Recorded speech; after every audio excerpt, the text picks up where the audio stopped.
Esto es una historia que aún muchos años después yo sigo recordando. Cada detalle de esa historia aún me hiela la sangre y nunca jamás voy a volver al lugar epicentro de toda aquella experiencia, aunque eso me llene de tristeza. Éramos yo y mi amigo Esteban.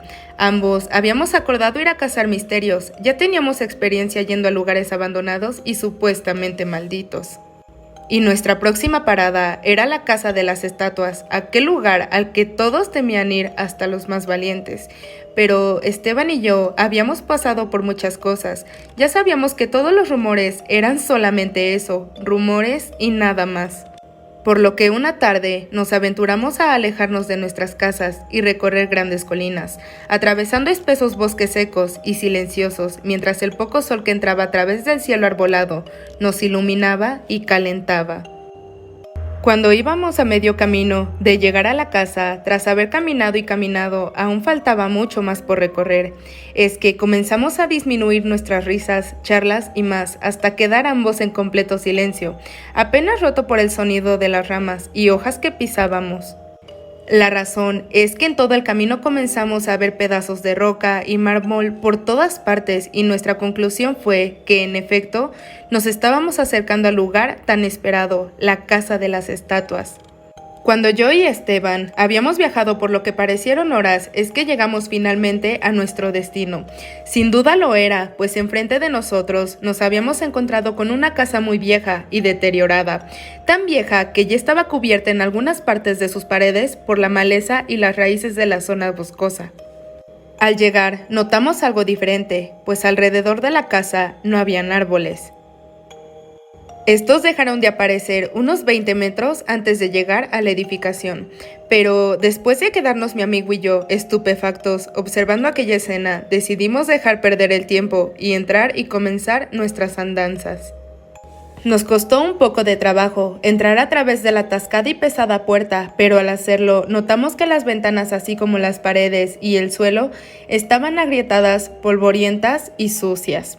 El aire se sentía fresco, calmado y solo se escuchaba el cantar de las aves cercanas.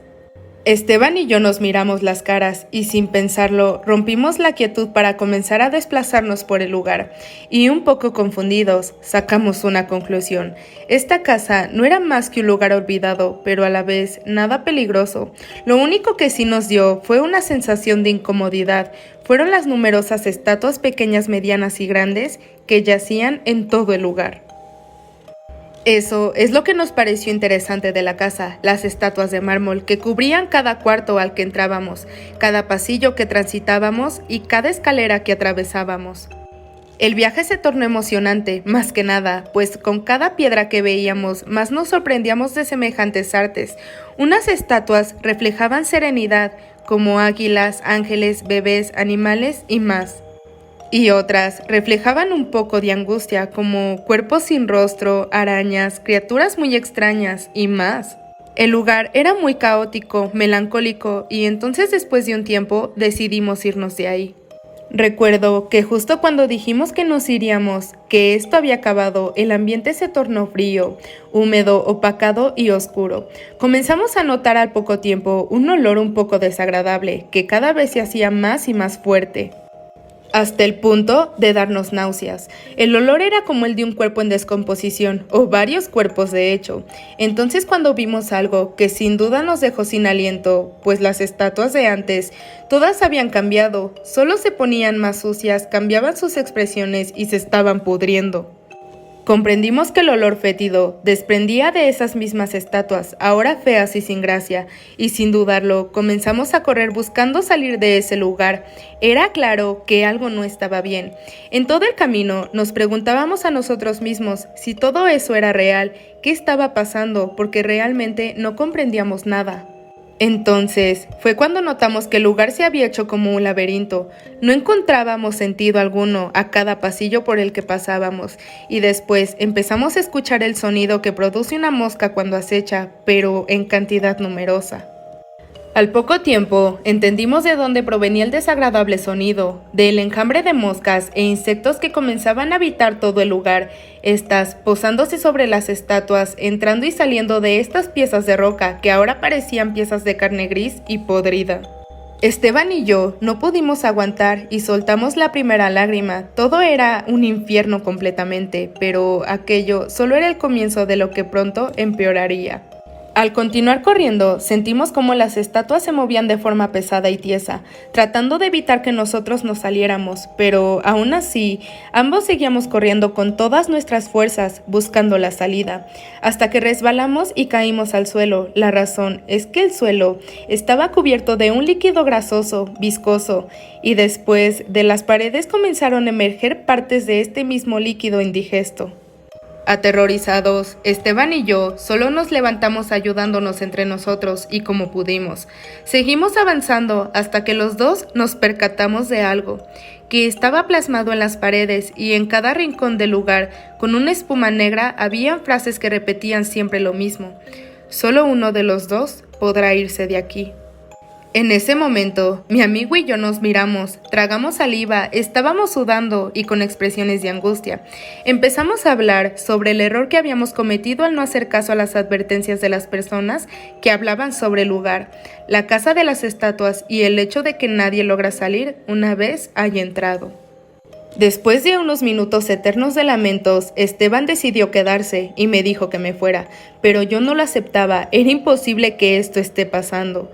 Pero ya la casa se hacía más y más pequeña, más oscura, lúgubre y más sofocante, y entonces vi como aquellas estatuas furiosas y con odio tomaban a mi amigo de las extremidades y lo jalaban, de forma grotesca y dolorosa, totalmente fuera de sí.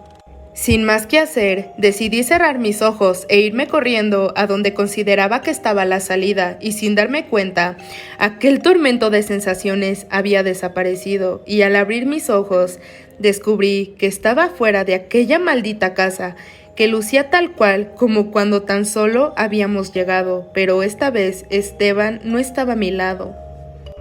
Aterrorizada y en shock, me alejé de ese lugar lo más rápido posible sin mirar atrás, y para cuando lo hice, cuando sí vi para atrás, noté en una de las ventanas agrietadas el rostro de mi amigo, devolviéndome la mirada con expresión de sufrimiento, con la boca sellada y con los ojos bien abiertos, sin pupilas. Completamente lleno de mármol y piedra, como si hubiesen tallado una versión horrorosa de mi mejor amigo Esteban. Desde ese día, nunca volví a ese lugar y nunca lo haré, aunque la tristeza me invada al saber que no solo mi mejor amigo está atrapado, sino también las docenas de personas y animales que han ido para nunca más volver.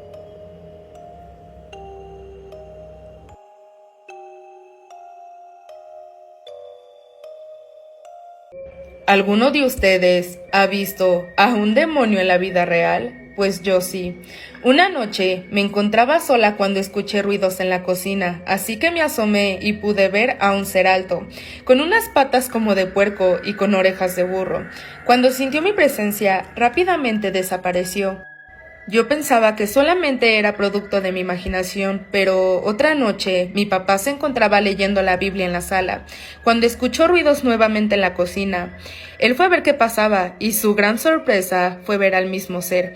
Cuando el demonio se dio cuenta de su presencia, trató de tomar la forma de mi hermano, y le dijo: «Soy Joel, tenía hambre y vine a comer, pero ya me voy a la cama». Enseguida, mi padre comenzó a orar y este demonio solo gritó y desapareció.